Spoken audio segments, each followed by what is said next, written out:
North South university, the way to crack north South university. এখনকার সময়ে আইসা সাইরা এই যে নর্থ সাউথ ইউনিভার্সিটিটা আছে, যেহেতু নর্থ সাউথ ইউনিভার্সিটির একটা প্রতিযোগিতা চলতেছে, কারণ কি নর্থ সাউথ ইউনিভার্সিটিতে এখন 50 to 70% স্টুডেন্ট হচ্ছে রিজেক্ট হচ্ছে। সো এই 50 to 70% স্টুডেন্ট রিজেক্ট হচ্ছে, তার মানে তোমাকে অবশ্যই কী হবে, এর বাকি যে যারা টিকতেছে তাদের মাঝে যাইতে হবে। সো নর্থ সাউথকে ক্র্যাক করার জন্য তুমি জাস্ট 4টা পয়েন্ট ফলো করো, 4টা স্টেপ ফলো করো। 1 নাম্বার দেখো মার্ক ডিস্ট্রিবিউশন, তোমাকে মার্ক ডিস্ট্রিবিউশন জানতে হবে। চলো মার্ক ডিস্ট্রিবিউশনটা দেখি। সেই মার্ক ডিস্ট্রিবিউশনের কথায় যদি আমি আসি, ইংলিশে আছে হচ্ছে 70।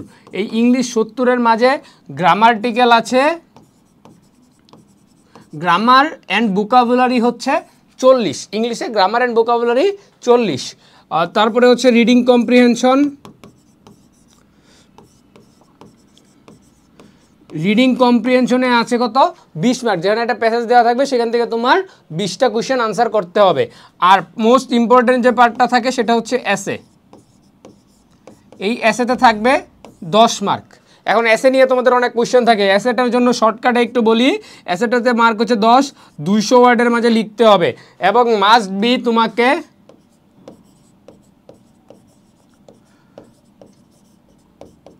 প্রপার আউটলাইন ফলো করতে হবে।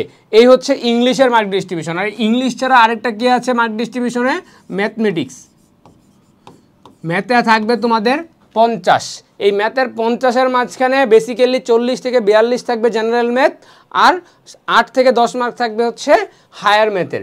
যেই হায়ার ম্যাথ পার্টটা কিন্তু শুধুমাত্র ইঞ্জিনিয়ারিংকে টার্গেট করে বানানো হবে। সো এই হচ্ছে মার্ক ডিস্ট্রিবিউশন। প্রথম স্টেপ, তুমি মার্ক ডিস্ট্রিবিউশন জেনে গেছো, দ্যাট মিনস নর্থ সাউথকে ক্র্যাক করার পথে আমাদের যে 4টা স্ট্র্যাটেজি আছে এর মধ্যে একটা ডান।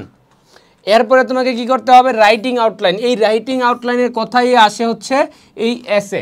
এই এসেটা লেখার ক্ষেত্রে যদি আমরা এসের জন্য একটা বক্স দেখি, এই যদি একটা বক্স হয় আমার এসে লেখার ক্ষেত্রে, এসেতে নর্মালি আমরা কি করব, এসেতে আমরা 3টা পার্টে ভাগ করব, 1, 2 আর হচ্ছে আমাদের এই 3টা পার্টে আমরা কি করব, এসেটাকে আউটলাইনে ভাগ করব। ফার্স্ট পার্টে আমরা ইন্ট্রো দিব, বডি, কনক্লুশন।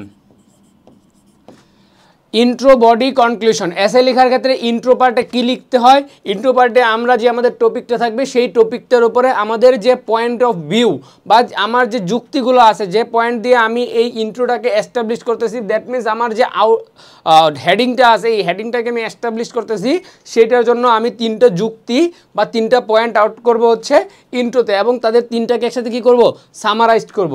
এরপরে বডি প্যারাগ্রাফে এসে আমি কি করব, এই যে আমার 3টা পার্ট আছে, এই 3টা ফার্স্টলি, সেকেন্ডলি, থার্ডলি যে আমার 3টা পয়েন্ট আছে, সেই 3টা পয়েন্টকে ব্রিফলি লিখব, কেন আমি এই 3টা পয়েন্ট চুজ করলাম, এবং আমি এই পার্টে আমার যে হেডিংটা আছে এই হেডিংটাকে আমার যুক্তি দিয়ে অথবা একদম পয়েন্ট অফ ভিউ থেকে একদম ডিটেইলসে সেটাকে এস্টাবলিশ করব।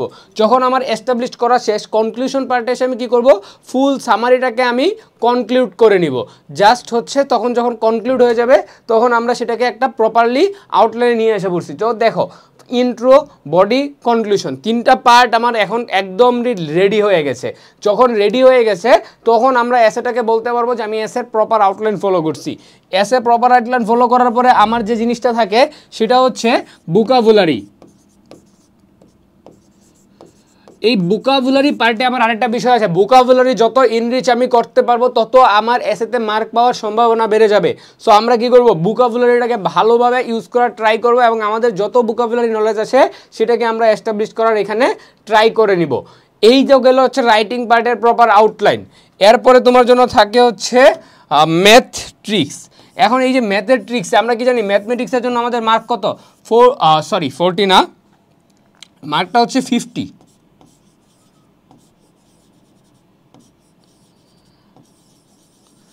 50 মার্ক থাকে কোথায়, আমার ম্যাথসে। এখন ম্যাথসের জন্য ওই যে ফার্স্টেই বললাম, এই যে ম্যাথসের 50 মার্কস আছে এর মাঝে 2টা ভাগ হয়ে যায়। যারা আমরা ইঞ্জিনিয়ারিংয়ে পরীক্ষা দিতে যাচ্ছি না তাদের টার্গেট থাকবে হচ্ছে যেন অ্যাটলিস্ট আমরা 40+ কারেক্ট করতে পারি, কারণ তোমার জন্য এই 40 কোয়েশ্চেনই রেডি করা হয়েছে, সেটার উপরেই তোমার প্রতিযোগিতারা প্রতিযোগিতা করবে। কিন্তু যারা ইঞ্জিনিয়ারিংয়ে আছো তোমাকে কিন্তু নর্থ সাউথে চান্স পাওয়ার জন্য অবশ্যই 45 ম্যাথে আনসার করার ট্রাই করতে হবে। এর কারণ কি, কারণ নর্মাল জেনারেল ম্যাথ সবাই পারবে, সেখান থেকে তুমি আলাদা হবা কখন? তুমি তখনই আলাদা হইতে পারবা যখন তুমি সেখান থেকে এক্সট্রা যে কিছু হার্ড লেভেলের ম্যাথ আছে সেই ম্যাথগুলোকে আনসার করে দিয়ে আসতে পারবা। এই ক্ষেত্রে যেটা করবা যে একদম কমন টপিকগুলো কোথা থেকে টপিক আসে, বিগত ইয়ারের কোশ্চেনগুলো দেখো বা কোর্সের ক্লাস যদি তোমরা করো, তোমরা দেখতে পারবা যে টপিক ওয়াইজ সাজানো আছে। যে টপিকগুলো বলা হবে সেই টপিকগুলো থেকেই অ্যারাউন্ড 90% তোমার পরীক্ষার হলে আসবে। সো তুমি টপিক জানলে অবশ্যই ম্যাথ করতে পারবা, কারণ তোমার ইকুয়েশনগুলো জানা থাকবে। এবং মোস্ট ইম্পর্টেন্টলি নর্থ সাউথে যেহেতু ক্যালকুলেটর থাকে না, তার মানে তোমাকে অবশ্যই ক্যালকুলেটর ছাড়া মাথায় ক্যালকুলেট করার একটা প্রস্তুতি নিয়ে রাখতে হবে। এর পরবর্তীতে আমরা বলতে পারি টাইম ম্যানেজমেন্ট নিয়ে।